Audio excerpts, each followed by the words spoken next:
What is up? It's Alex from Double Move Sports, finally back with the perfect off-season series. This is where I take a team and I basically look at what happened in 2021. We look at their pending free agents. We look at some guys that could be on the open market, and we look at the draft capital and we say, what is the best path forward from a personnel perspective for this team? I'll even throw some trades in there if they make sense for some of these rosters. And we're starting it out today with the Chicago Bears.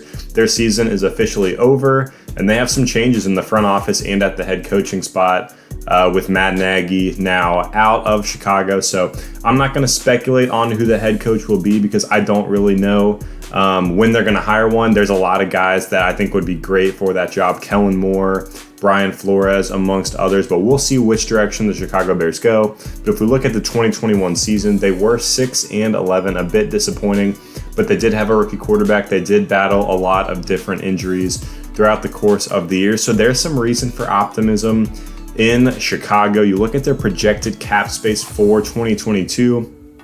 According to Spotrac, right now it's at $43 million. So they definitely have the ability and the potential to make some moves this offseason.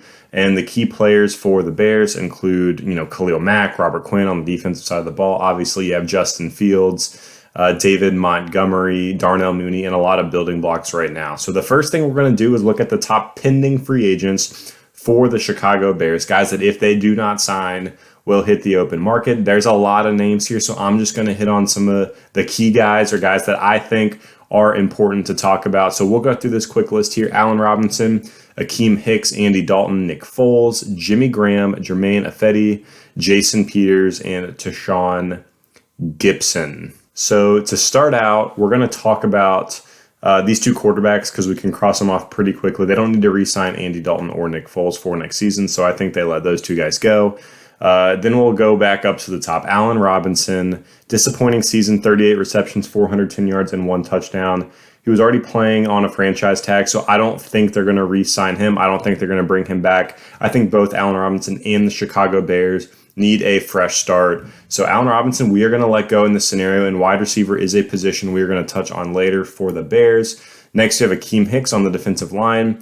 Had some productive seasons with Chicago, but now he's 32 years old. He's had some injuries the last couple of years, hasn't been quite as productive. So this is a team that is rebuilding, whether they want to admit it or not. And this is a team that's probably 1 or 2 years away with some of the young pieces on the offensive and defensive side of the ball from really contending. So Akeem Hicks, it just makes sense to let him go and get some younger talent on the defensive side of the ball.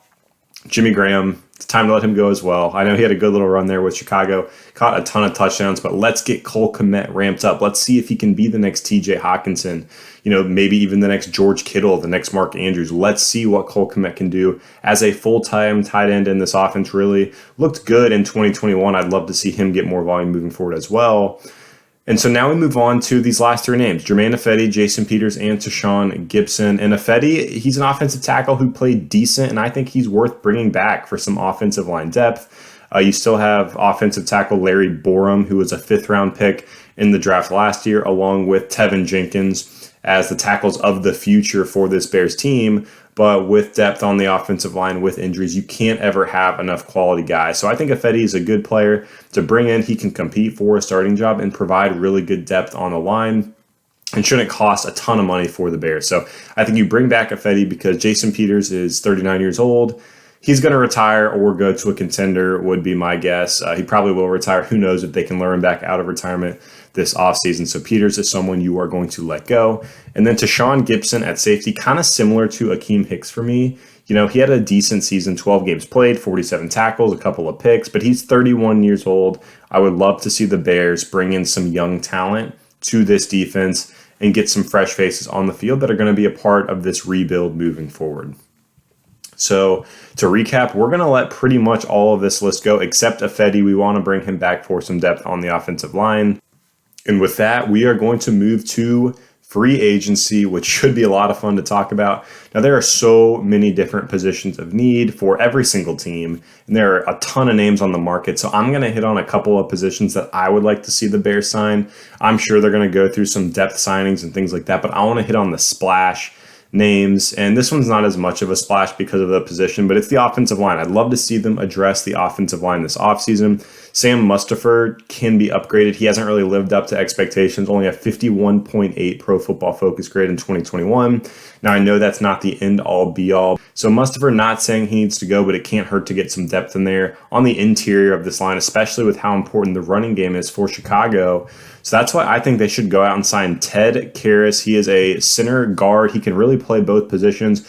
On the New England Patriots right now, they could bring him over. He can compete to be a starter, or kind of like we talked about with Affetti, he can be that key reserve, that key swing guy on the interior of that offensive line. So that would be a great name for them to bring in.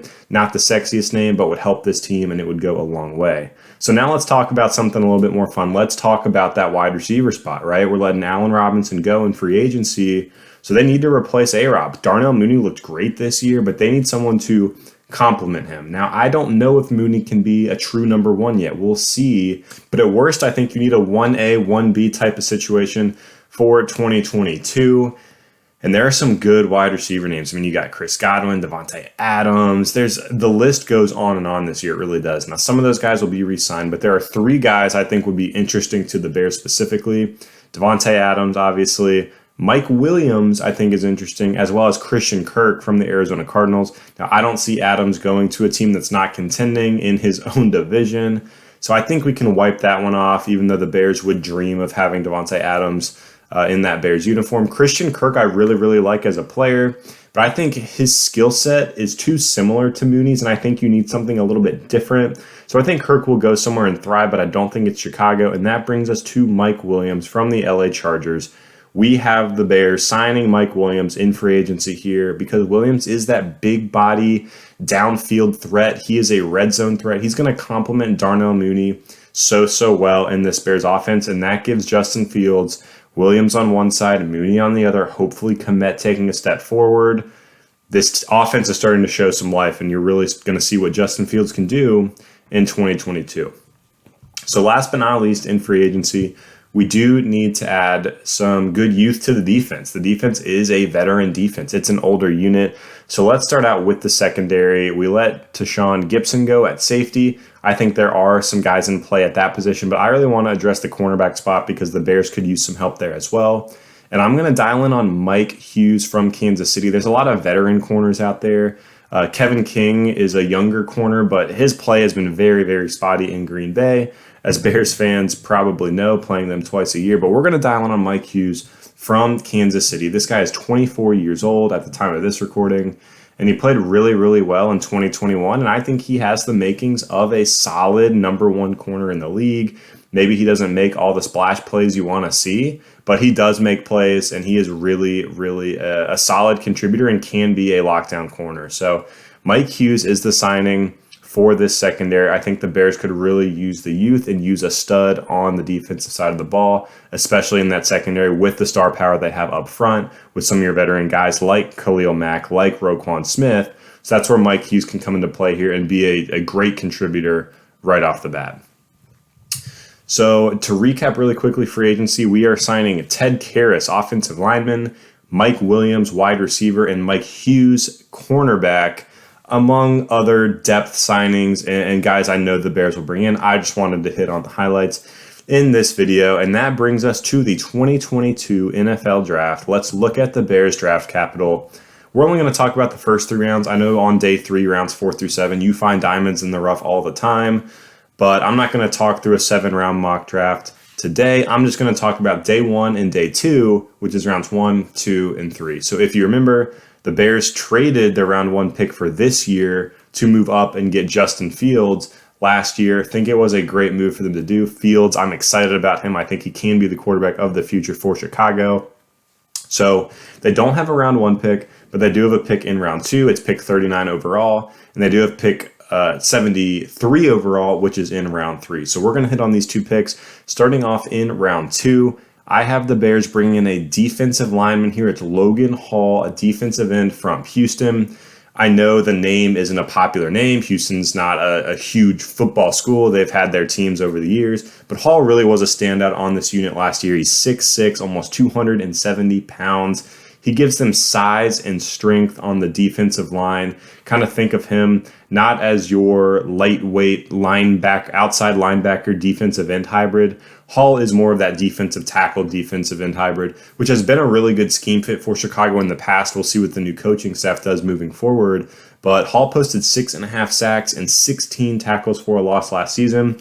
And again, talking about bringing youth to that defense, we're saying Akeem Hicks is going to be gone in free agency. So you bring in Logan Hall to plug that starting spot and give you some young production and get this guy some reps, get him developing on the field moving forward. Now we're going to talk about the round 3 pick. It's number 73 overall. And we're going to go back to the wide receiver spot here. I know we brought in Mike Williams. I know we have Mooney. But it's important to give Justin Fields as many weapons as possible.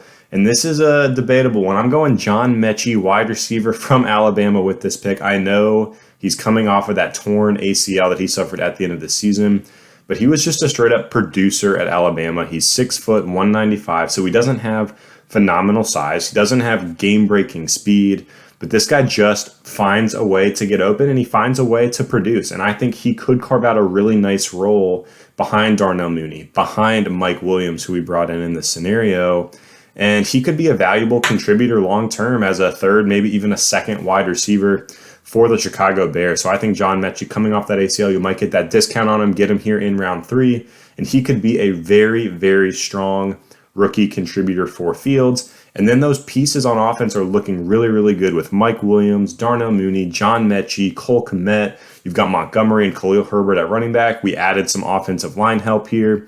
And then we're bringing in some youth on the defensive side of the ball. So the head coaching spot, the GM spot are going to be very, very important for Chicago, obviously, in their long-term future. But I think there are a couple of strategic moves the Bears can make to not only put together this rebuild that's going to take 5 years, but it might be a pretty quick rebuild for Chicago if we start to see some life from Justin Fields. So let's recap really quickly. The free agents we're letting go, at least the key free agents, are Allen Robinson, Akeem Hicks, Andy Dalton, Nick Foles, Jimmy Graham, Jason Peters, and Tashawn Gibson. We're going to bring back Jermaine Ifedi, offensive tackle, to give us some offensive line depth. Then if we look at the open market on free agency, we're bringing in Ted Karras, Mike Williams, and Mike Hughes. And then in the draft, we draft Logan Hall from Houston and John Mechie from Alabama in rounds 2 and 3, respectively, for this Bears team. So let me know what you think of this rebuild. What would you like to see the Bears do differently? Who should they bring back? Who should they be going after in the open market? Are there trades you would like to see? And then, of course, which of these rookie prospects do you want to see in that Chicago Bears uniform? But again, this is Alex from Double Move Sports, and we'll see you next time.